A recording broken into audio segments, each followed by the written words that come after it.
últimos 5 anos, o número de procedimentos de cirurgia bariátrica no Brasil aumentou cerca de 90%. E um dos grandes motivos foi a extensão de idade para a realização desse procedimento.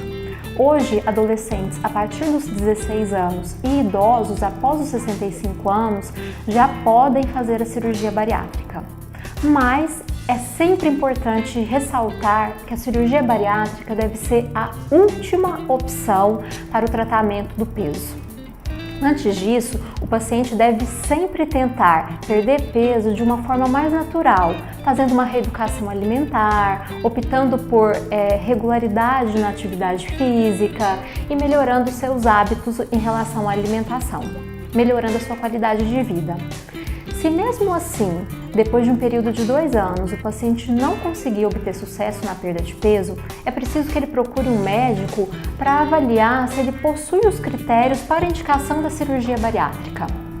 A gente adota como critério principal o IMC, que é o Índice de Massa Corporal, que nada mais é do que uma relação entre o peso e a altura do paciente ao quadrado. Quando o paciente apresenta obesidade mórbida ou obesidade de grau 3 ou IMC acima de 40, existe sim a indicação para o procedimento. Ou então, quando o paciente tem um IMC entre 35 e 35,9, que corresponde a uma obesidade grau 2, mas nesse caso é necessário que se comprovem comorbidades, doenças relacionadas à obesidade para que se libere o procedimento.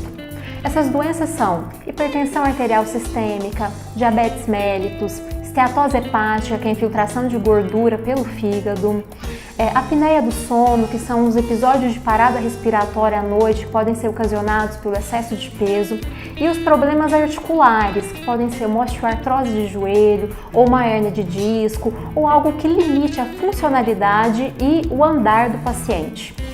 Bom, a partir do momento que o paciente preenche esses critérios, ele precisa ser avaliado por uma equipe multidisciplinar, que vai ser constituída de no mínimo 5 profissionais. Os profissionais são o endocrinologista, que vai fazer toda a avaliação hormonal do paciente, o cardiologista, que vai avaliar o risco cardíaco para o procedimento, uma nutricionista, que vai fazer todo o preparo pré-operatório e principalmente pós-operatório para a dieta, que é de extrema importância, o psicólogo, que precisa ver se o paciente tem condição emocional de ser submetido ao procedimento, já que a gente sabe que as doenças psiquiátricas são uma das grandes contraindicações a esse procedimento. E, por último, pelo próprio cirurgião, que vai decidir qual método que ele vai adotar. Hoje em dia existem vários métodos de cirurgia bariátrica. Aquele que age exclusivamente no estômago, reduzindo o seu volume, que são os métodos restritivos.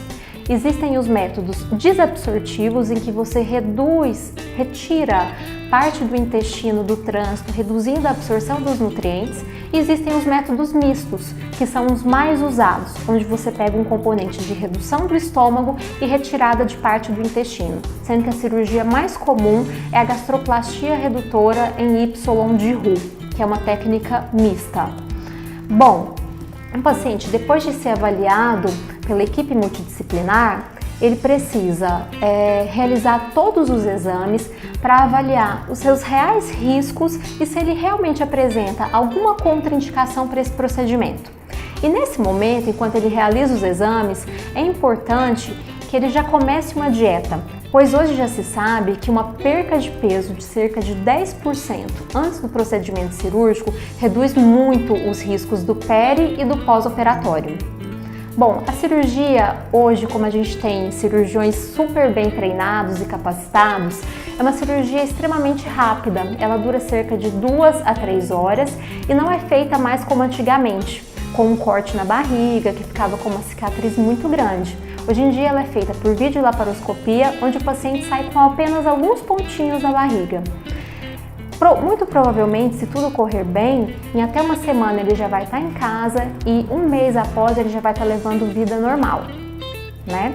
Mas o paciente, para fazer a cirurgia bariátrica, ele tem que estar ciente que a cirurgia é muito importante no processo inicial de perda de peso, que vai ocorrer ao longo dos primeiros 6 meses a 1 ano.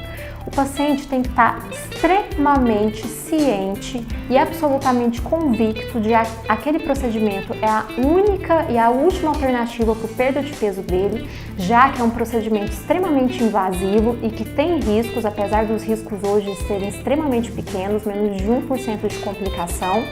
Mas ele também tem que estar ciente de que ele precisa reeducar o seu modo de comer e começar a realizar atividade física, pois a manutenção do peso perdido logo depois da cirurgia, ao longo dos anos, vai ser feita através da aquisição de hábitos de vida saudáveis.